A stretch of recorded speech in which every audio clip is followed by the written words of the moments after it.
Good morning, everyone, and welcome to this week's edition of the Renew Podcast. I am your host, Kristen Andre, and I have with me today my good friend, Lisa Mohoget.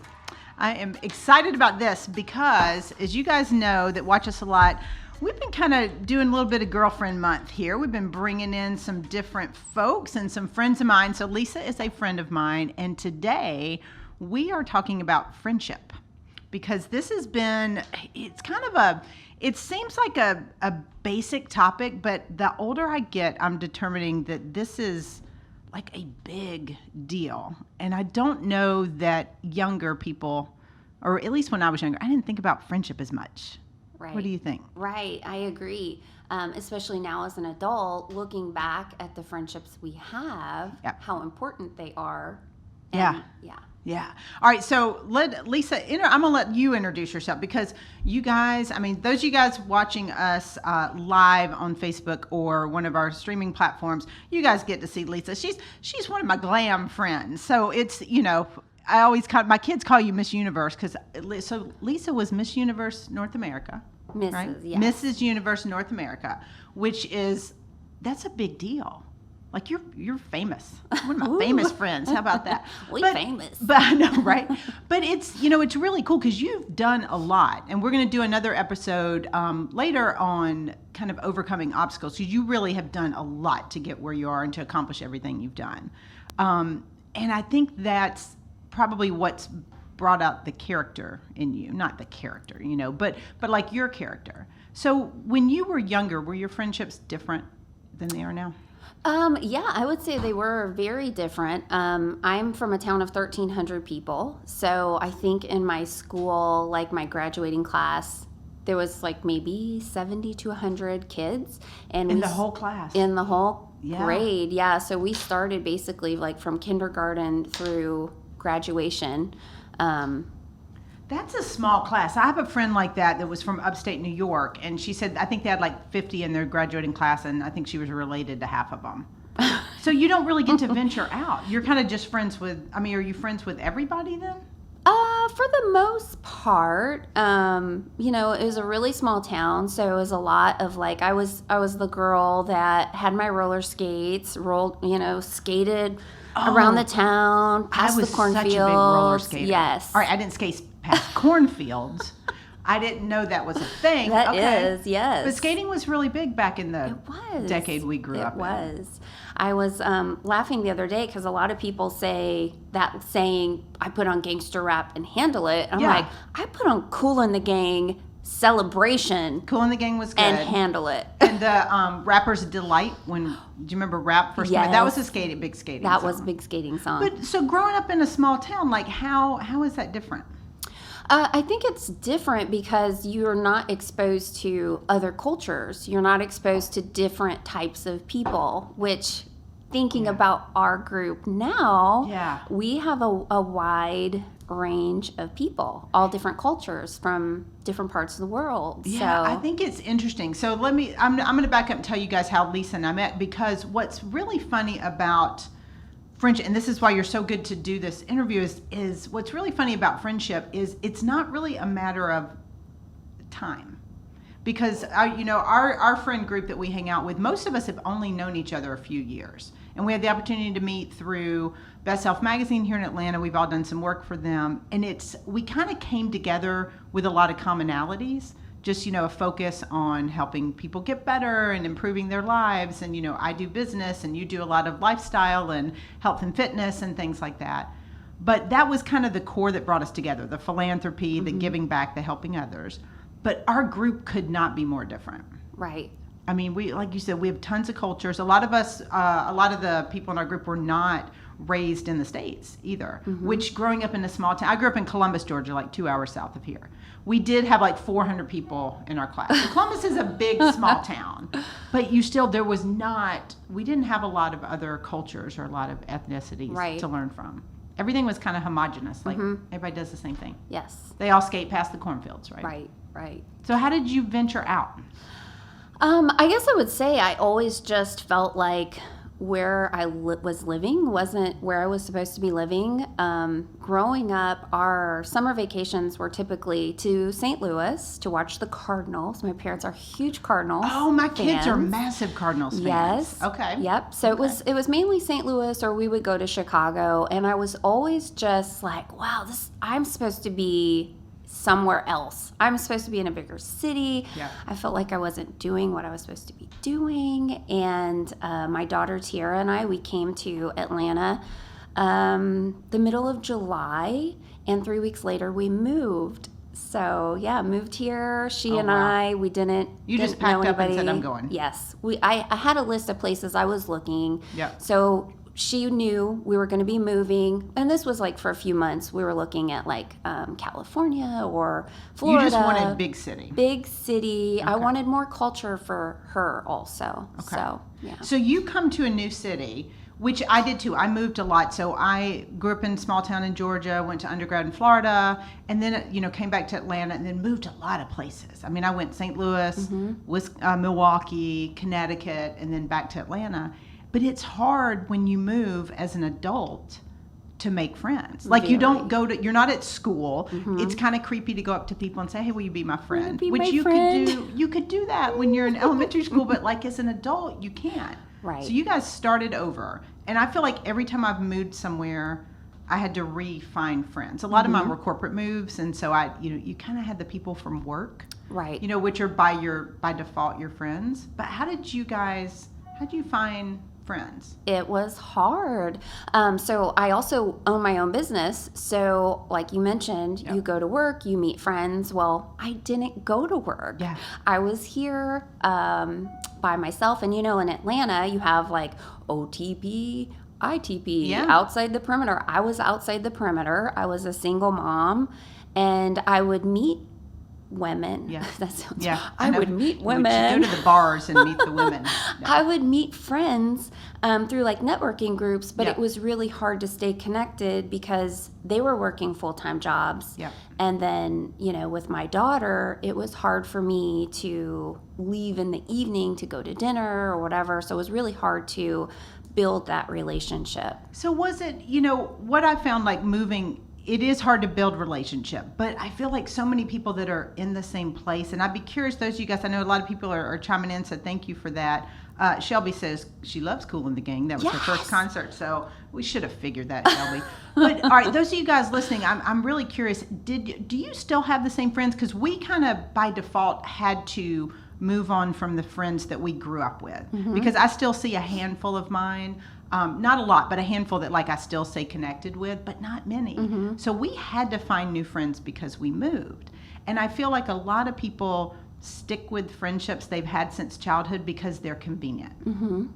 And I don't know that that's always good. Right. I feel like sometimes you outgrow some of them, or you need to outgrow some of them. That's true. I was going to say that. Like, they say that saying where people come into your life for a season, for a reason, and then... Or a lesson. I seem to be getting a lot of those lately, but I digress. But... yeah, but it's true. We'll save that for another episode. episode. Yeah. But yeah, you're right. It's like you grow. You're not the same person you were. Hopefully, you've grown. You're not the same person you were a year ago, 5 years ago, 10 years ago. So, well, and have you ever outgrown relationships or friendships? Because I think that's a part that people aren't acknowledging as much. Like they just stay friends with people and they become toxic and it just gets yucky and they need to move on. Right. I mean, sometimes relationships it's a season and they come to an end and they need to end. They do. I would say for me, because I am from that small town, that blue collar town, I had the good job working at the corn refinery plant. And so when I did start, my business, people started to look at me different, and they said, like, you've changed. I'm like, to me, that's a good thing. I'm like, well, thank you. I have bigger dreams and a bigger vision. And so people can look at you differently when you are. When you grow. Yeah, when you grow. Well, and Whitney just said that online. She commented and said, new friends with you move, both physical location and when you experience personal growth. And that's the part. I mean, physically, when we move, it seems like it's okay. Like, oh, you moved, No time to big make deal. new friends. Right. But when you have outgrown, and I don't say that to sound like better than anybody, because I had somebody say that to me when I first started my business. My managing partner said, you're going to outgrow a lot of your relationships. And I thought he was nuts. I'm like, you're crazy. These are my friends. I'm not going to outgrow. But I did. And not in a bad way. It's just we were different life stages. We were experiencing different things. Our goals were different. Your goals are different. So I feel like as an adult, you've got to align yourself with people with shared values and the shared same goals. focus. Yeah. People that are on the same mission. Yep. They want somewhat the same things. They Yeah. want to live a better life. They want to make a difference. They want to, Right. just go out there and be the best they can be. So And if that's their goal, because I have other friends that I know that their goal is, let's get to Friday and, just blow it out till Sunday, which is fine. It's not my thing. But Right. I think for a lot of people, that's where you start to outgrow people because, I have friends that are in that, party mode or this mode, and there's nothing wrong with it. It's just not what I do all weekend. Right. Not that, I'm looking for those sitting on the couch watching the Hallmark Channel all weekend friend group. But no, I'm teasing. I'm not even sitting on the couch. I'm in bed. I know. This is bad because shows you how Lisa and we were texting. What was it? It was Friday night. And you're like, it's 4:30. I'm like, oh, you going out? You're like, I think I'm gonna take a nap. I'm like, oh, yeah, it's bad. But you've got to have people with similar life stages. We don't take naps every day at like 4. Sometimes I need 1. Sometimes 1 it's o'clock. 3. But I think with friends, we've got to look at what the commonalities are. So how did you go about as an adult trying to cultivate new relationships in the city you didn't know? How did you do it? Like you said, mention network, but like it just seems so unnatural. Like I hate networking events, which is sad because I have like mine. The ones that I do when we have our Renew community events, they're highly curated. It's not like go and pass out business cards. Like we're having great discussions. It's friends inviting friends. That's cool. But like just to put yourself out there in a group of strangers. Right. And I'm pretty, comfortable talking to people, but like, that's not fun. Intimidating. It's very intimidating. Yes. So how did you do that? Right. So I kind of did the same thing. When I first moved to Atlanta, I started searching for like women's networking groups. Yeah. So I did meet some people that way.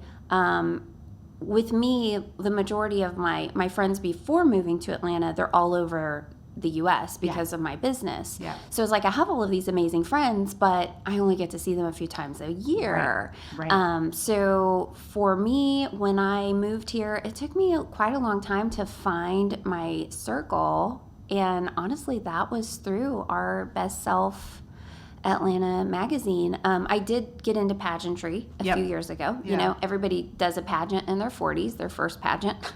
Yeah. It's not everybody wins the entire country, but Well, so it's just kind of putting yourself out there and finding groups or organizations that have a common interest. Right. So I love everything girly. I love everything glam. I love putting on a sequined gown and getting my hair and she's makeup got a done. lot of sequins. I got a lot of sequins. Anytime I need to bling it out, she actually has. You guys listen that know. I mean, Lisa wears colors, as you guys know. I only wear black, so if I have to venture out, that's who I call. But it's true. I mean, you found the stuff that you liked, Right.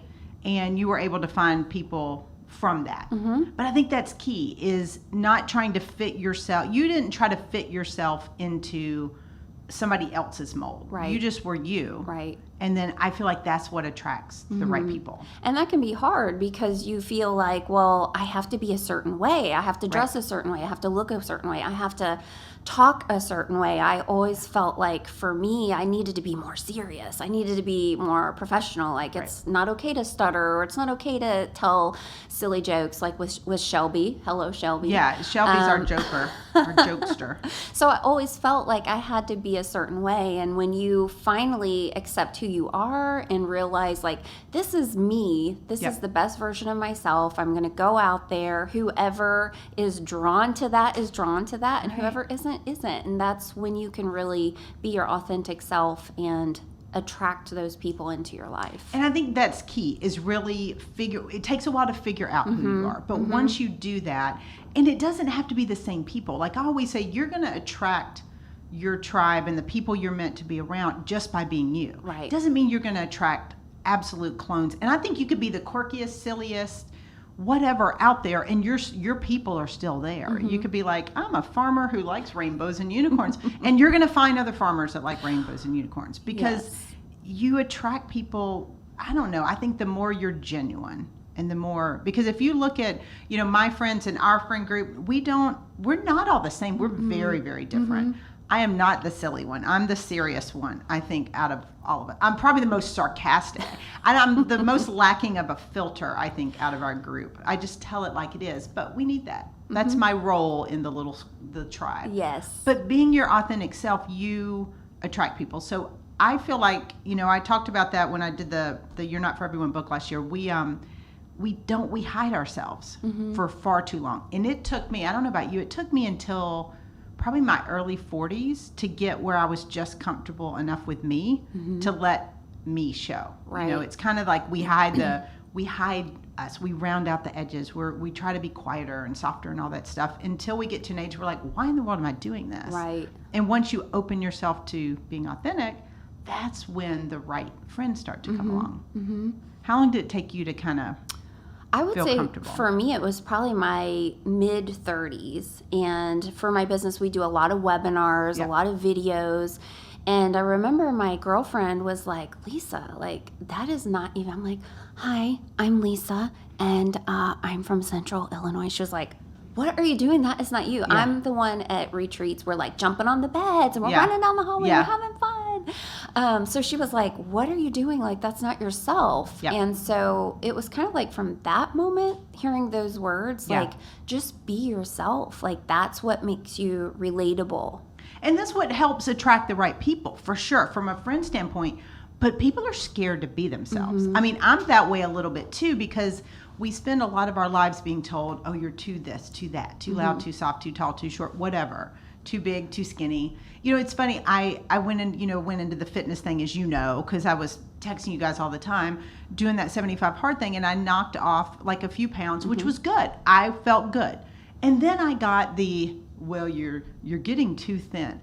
Well, you didn't tell me I was getting too fat 2 months ago. But it's like everybody, you're always going to be too something. It's like, well, let me know exactly what poundage I'm at the right thing. Right. So I'm either too big, too small. I'm not going to get any taller. I've tried that. I did try to round up. Somebody asked me how tall I was, and I was like, I'm 5'5" and a half. And he was like, the half? Really? Yeah. And I'm like, with heels or I'm without? rounding up. So, because I always want to be taller. But I feel like, anyway, you just settle into you, which is tough. Like, we're scared.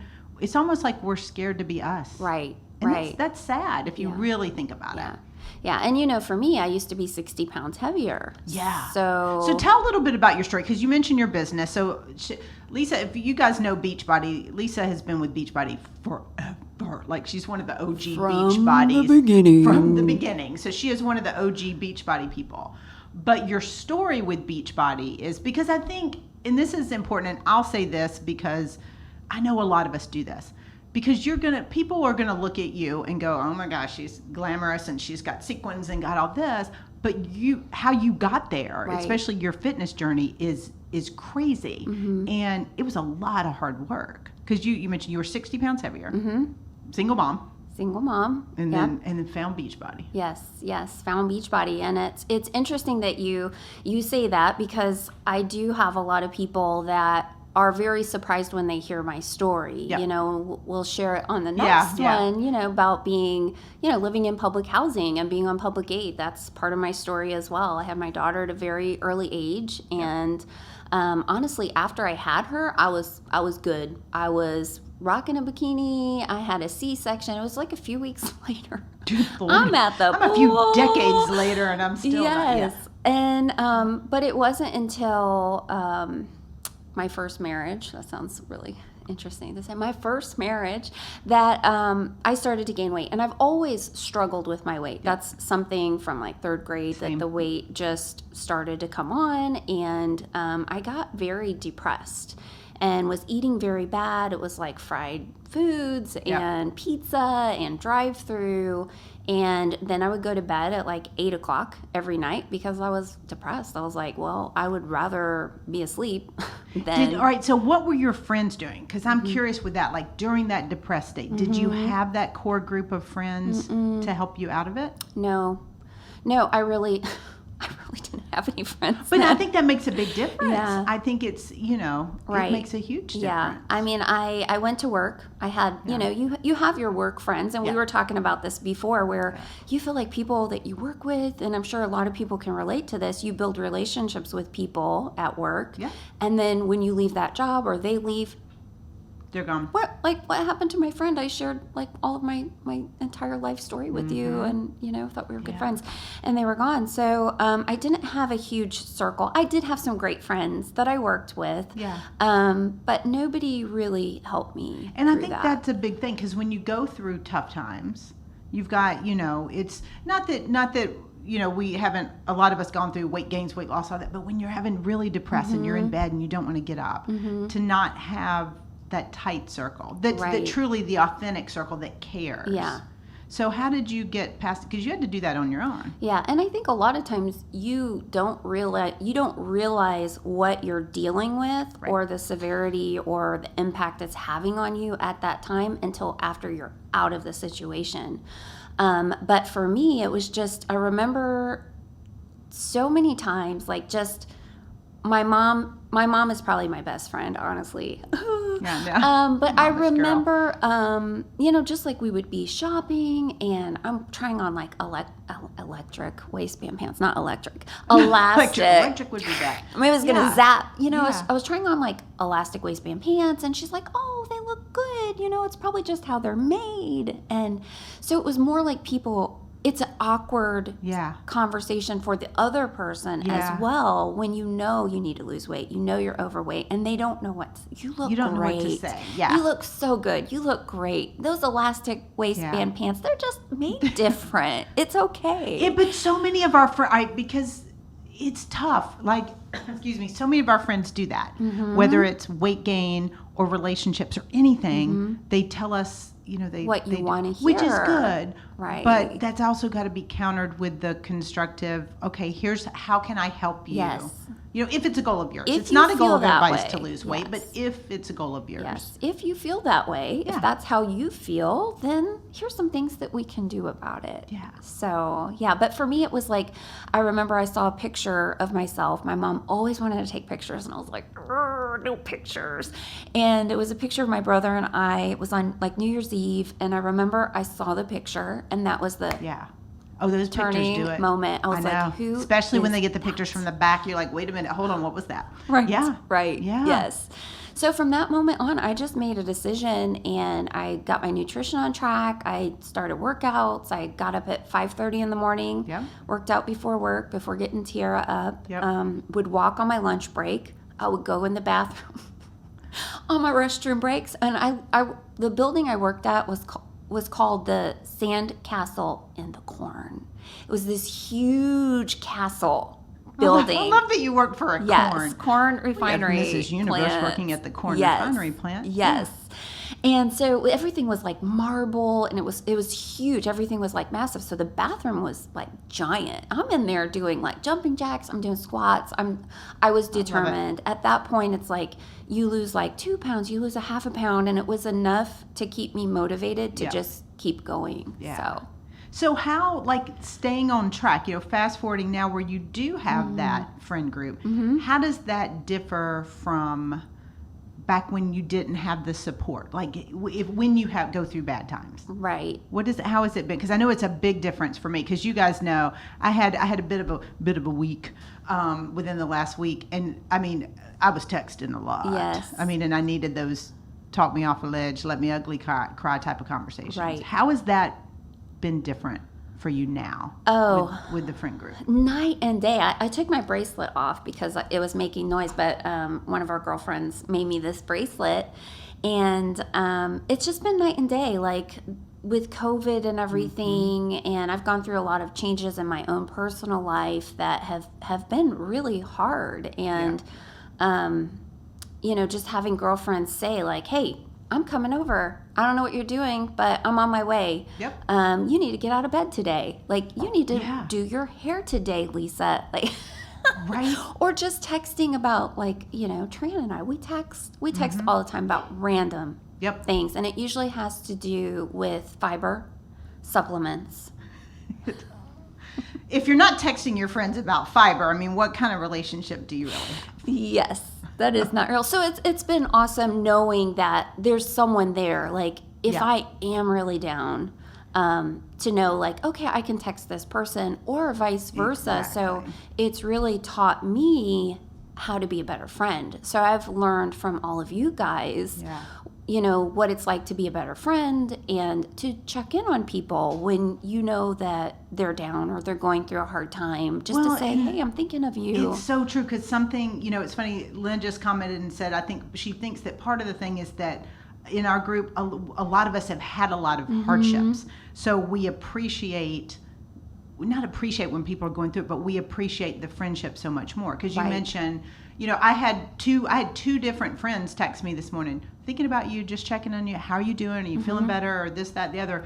It's like everybody, they just kind of, and it's not what's different. It's, I truly now feel like my friends are checking in because they're concerned and they Right. want to make sure I'm okay, versus when I was in my 20s and I felt like they were checking in just to be like, oh, the gossip Get and the like get the news. tea. They wanted to get Yes. the tea on what was going Yep. on. And I feel like to have a true friendship. So you guys, if you guys have friends that are checking in on you, especially y'all that are listening that are younger, if friends are checking in on you to get the tea, that is not a friendship. If they're Right. sharing things, because I share things with people that I know, you know who's going to keep it in the vault and who's not. I think one of the things with my closest relationships is they keep it in the vault. Like they Right. don't, they're not sharing, but that's at the same time they're checking back in to make sure you're okay. Absolutely. Because hardships are part of life. I mean, none of us are going through, and I say this on the show a lot because I get grief sometimes because I try to stay pretty positive on the show. But you guys know I am not all the time, and I've got some stuff, but you've got to have the people that are there. Right. And they care. They know they can text you, and, whether it's fiber or something really, really serious, they can text you all the time to know what's going on. Right.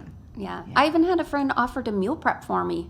She that's was awesome. like, she's like, well, I can meal prep for you. Like, do you need me to bring you over some food? And it was like, this person is so super busy already with everything she's got going on. So just the fact of knowing that someone is there and they care enough, because, without your friends, sometimes you can go days without hearing from someone. It's true. All right. So we just had a comment. Rob just commented that guys don't have the same benefit of a friend group. And that's interesting. So I'm curious, Rob, and I know Tommy, and we got a couple guys listening and chiming in here. I agree with that. And I don't know why. I have a theory. So I'm curious for the guys listening if y'all want to comment on this.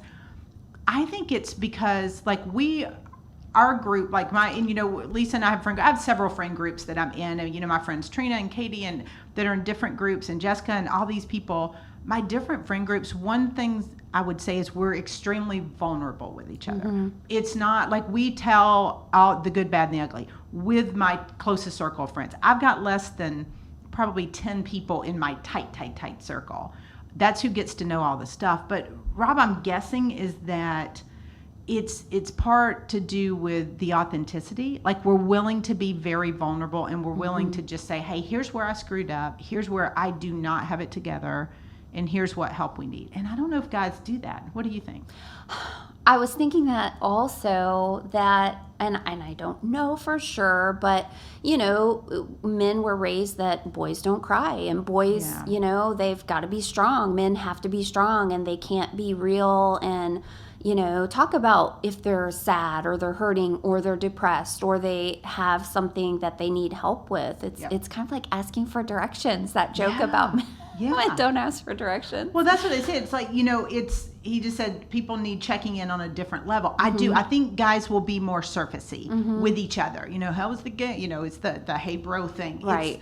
And it is how they were raised and how they were conditioned. I'm starting to see it change a little bit with the younger generation. I hope it continues, but it's okay. Now, I'm not saying do this with everybody. Even my closest friend group, they don't, it's not everybody sees everything. I'm not as much as it would seem like I'm an oversharer. I'm not. It's really a very select group that I'm sharing all the things with. Right. And I think that's hard for people. So, for the guys, I think you've got to look at, all right, what can I share and with who? You got to make sure you're sharing it with people that aren't going to run trust. telling everybody Right. everything. Right. I don't know, but the guys, most of the guys I know, I do have a couple guys in my closer circle, and they're pretty open and vulnerable with me. They're not necessarily, I don't think they do it with a lot of people though. I think it's more like the people they're super close with. But you've got to check in and make sure people, let's see, Eric says, yeah, most men don't share. Right. They keep pushing it down. They show no weakness, no feeling. It is time to share. Yeah. Yeah. It's time to open up. Well, it's, so Eric says the same thing. Willing to be vulnerable is actually a true sign of strength. And I agree with that, Eric. And Eric and I have known each other for, almost 20 years now.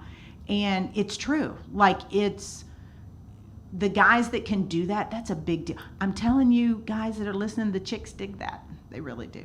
I think a guy that's going to be more vulnerable and open up, not like, all the time to everybody, but it's a big deal. Right. Because you kind of want to know what you're getting. And I think that's with my closest friends, we're pretty real. And it creates that bond because now you've been real, you've been vulnerable. This person understands like why maybe you act a certain way around something, or they just understand you a little bit better. So it makes you more relatable. And so we've touched a nerve because all the guys are chiming in, but they're saying it's societal. And I agree with that because but you guys, we can break this. I mean, if the girls can do it, because here's the thing, what I have learned from the friendships that I have now, the friendships I've developed over life, is there is so much more to people than meets the eye.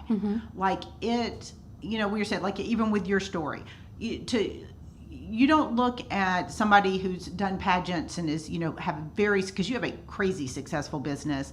And, obviously you're so stinking cute and all, but you don't look at that and you're like, okay, well, yeah, she was probably a single mom and lived in public housing and was overweight. These are big things. Like you overcame, which as your friend, I'm just so stinking proud of. Thank you. But you don't look at that. So I think if people could just step back for a minute and say, okay, let me meet this person where they are. And everybody has a story. Right. And get to know the story. Because you get to know the story, then you're like, okay, and you see what the person needs and wants and where their opportunities are. And you also see that it's okay to be you. Right. And to be real and to tell your story. So I think the more guys and girls, the more we can start to tell our stories, because that's what made us. Right. Then we start attracting the right people, whether it's friendship or romance. I agree. So, I like it. Go start a book club, guys. Oh yeah, do guys do book clubs? I don't know. I'm looking. I don't see any book clubs. Okay, so Tommy does say social media has compounded the problem for sure. So Tommy, what problem? The problem with like the men not being vulnerable. You know what? I agree with that because my friend Jason. I don't know if Jason's listening or not. He listens in sometimes. Jason's out in California and he does a lot of coaching work like I do, but he will share a lot too. That's what he does. He'll share some videos and he'll talk, and anytime he's more vulnerable or he gets a lot of pushback. But what's interesting, he gets pushback from the guys, not the girls. Oh. And he even posted, what was it we were talking about? He posted like some selfies from the gym or whatever. And, he was getting pushback that, it's your ego and everything like that. And he's like, well, girls can post a picture and it's like, oh, you look beautiful. Right. But it's different. Right. Like and I had this, he and I talked about this on the show one time before.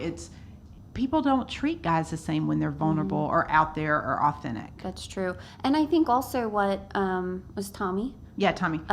One thing is everybody on social media is for the most part sharing their highlight reel.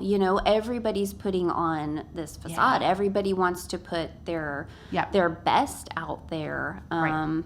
Not me. I'll post a picture. I had someone say, "I've never seen you like not glammed up." I'm like, I'd say about half your pictures are probably I was going to say half your pictures have no makeup or your glasses on or anything like that. Yeah, so this is I'm me. not there yet. I'm still working on that. But it's real and it's vulnerable, but you've got to be you. And I feel like it is a highlight reel. Right. We're comparing, social media has compounded because we're comparing our warts and all of our problems with somebody else's highlight reel. And that's true. Like that's, I want you guys to realize that everybody, we've all got bad stuff.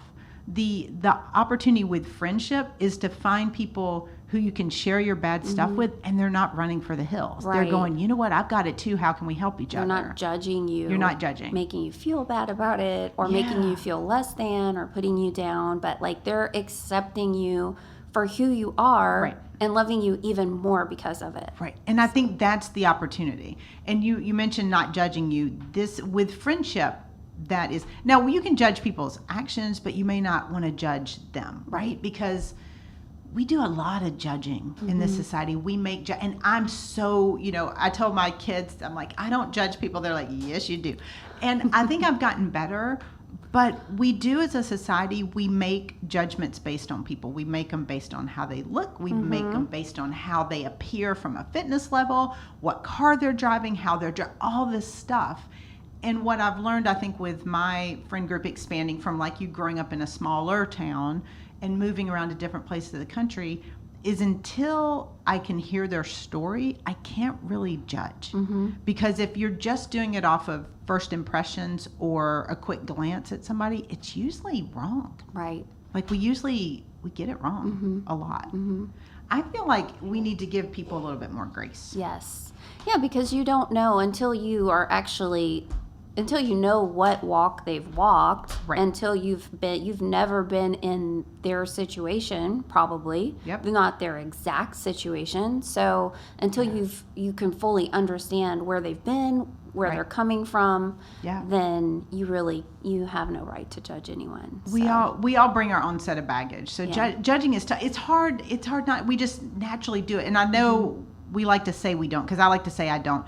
But I do. We do. We all do. We all do. And then, but I try to take a minute after I've done it to realize, okay, I need to give this person the benefit of the doubt. Right. But that's where I feel like friendships can come into play, because if we could really start to surround ourselves with people who can love and support us and show us grace, and at the same time hold up the mirror and help us when we need help in areas that we won't help Right. with. That's where our lives can all get better. Like we don't show enough grace, but we also don't, as a society, allow people to make mistakes. And I would say too, also friendships are helping you see other situations from a different standpoint. Like you may have taken total offense to something, you might have been hurt by something, you might have judged someone, and you go and tell your friend and they're like, oh, well, have you thought about this? Right. And you're like, oh, yeah. And that's where having the good friends can do, because my friends will tell me when I'm overreacting or like being stupid or something like that, which is why, having that lifeline or those friendships are so important. Because if, part of a friendship is honesty, is to be able to communicate well and to say, here's what I'm feeling, or here's how you're feeling, or how are you feeling, and hold the mirror up. Right. And that's not always easy to do. There has to be a level of trust. And it's a small circle, like you said. It's not, you're not sharing everything with everyone, obviously, but it's that small circle. Yeah. Who is in that small circle? And we've, that's a good, I've talked about this on the show, and I'm going to say it again because I do this with my coaching clients a lot too. All of my people are in 3 categories. They're grasp, grow, and group. That's how I put them together. So grasp is my inner circle. Grasp are the ones like, that is who I hang on to when I'm having my come aparts, when I'm, things are going bad, or when I'm like, did I mess up? I need some, advice, guidance. Those are the people. They know all the things. That's where I'm spilling the tea. So my grasp group is where, okay, these are my people. And it's less than 10 in the whole world. Not counting like my kids or anything, but that's the only ones that know all my stuff, right?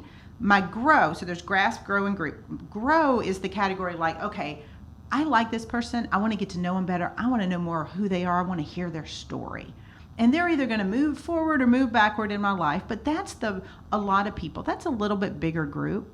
But those are the ones where I'm really invested and very intentional about, okay, I want to know them and I want them to get to know me. They're not getting all the inner sanctum stuff, but they're getting a lot. And then the third category is what I call group. And group is, and we all have these people, group is the people like, I like them. They're cool. We can hang out in a group. I'm not going to spend, my schedule is like crazy busy, as is yours, So we're not going to spend like one-on-one time going to get coffee or whatever. That's the group. We see them and we're cordial and all that. Right. But what happens a lot of times, so if you think, and we all have people in each category, we just don't think about it. So what I see happening all the time is we're giving all of our focus and our time and our energy and making decisions based on group when we shouldn't, because they don't know our story. So like, I don't change my behavior, my actions, anything, unless it's really my grasp. People are going, Kristen, this is so not you. And they will call me out. Like, I've made posts before where they will call me out and say, girl, take this down, or this isn't you, or whatever. When, during some, years ago, I had a particularly bad breakup about 5 years ago, and my core group was like, nope, delete, Yeah. It's one of those things. Likewise, when I've had some posts, because I do post, and I've posted some things recently where I'm getting a lot of messages, and people are like, are you okay? What's going on? I can tell things are bad. I'm praying. And my grasp group knows, so they're not sending me messages. But the people in my group, and not that I don't like and appreciate and love these people, but they don't get the story. They I'm don't like, get thanks it. for thinking of me. Thanks. Right. They don't need the detail, because you just don't know. Some of them, I think, genuinely are like, I'm concerned. I just want to make sure you're okay. Right. But some of them just want to know, oh man, what bad stuff happened to going Kristen, so I can go on? tell everybody else. And that's not cool. Right. So I think it's for all of us, we've got to know where people fit in our lives and quit giving too much attention and focus, and quit changing who we are based on that. I feel like my grasp people, they know who I am. So if I start doing something too funky, they're going to be like, this is not you. And I'd probably change. I'd probably listen, because they know. Right. But I think for most of us, and I think the guys probably do this more than women, is we change our course of action, or we change how we're showing up based on how people are responding. And we really should only do that if it's the people that know all of our story. True. And I don't think a lot of people do that. So. Shelby just said she's selective about the energy she lets into her life. It's about trust and energy. Aw, we love Shelby. I know, we love Shelby. Shelby's in the group. We She's love in the grasp. Shelby. Shelby's one of my, she's one of my closer, I tell her everything, because she won't, the trust is thing. She's not going to spill it. She's not going to tell everybody, but it's also energy. I got the word energy from her because, actually energizers is the word I got from her, because she's always like, there's energizers. They're people in your life that just kind of build you up, and you're like, man, they're fun. Yeah. Yeah. Those are cool people. I just remembered, I did make a post one time, and Shelby messaged me. She's like, what's going on? Do I need to come over and kick somebody's? I was like, oh. I've gotten those texts from her too. I know. See, that's when when your friends offer to beat people up. Yeah. Which is, that is real. I'm the black belt in the friend group, and Shelby just got the attitude.